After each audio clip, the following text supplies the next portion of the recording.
Sementara itu, dalam melakukan proses pencocokan dan penelitian data pemilih pemilu mendatang, alami sejumlah hambatan. Di antaranya transportasi dan lokasi yang sulit dijangkau sehingga mempengaruhi proses jalannya coklit.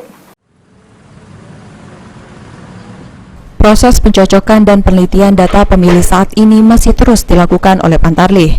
Dalam proses coklit ini sejumlah hambatan dialami oleh Pantarlih. Di antaranya akses jalan yang sulit dilalui serta masih kurangnya transportasi ke daerah khususnya terpencil.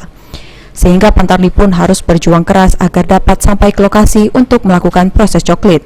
Ketua KPU Sumsel Amrah Muslimin mengatakan walaupun alami hambatan dalam proses coklit, namun para Pantarlih tetap menjalankan tugasnya untuk mencocokkan dan meneliti data pemilih.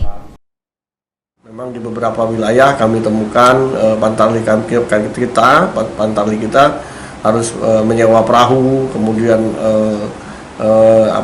menembus jalan-jalan yang sangat jelek, parah sekali, dan itu tetap kita jalani ya. Pantarlih kami tetap berjalan melakukan coklit termasuk di wilayah-wilayah terpencil di Sumatera Selatan.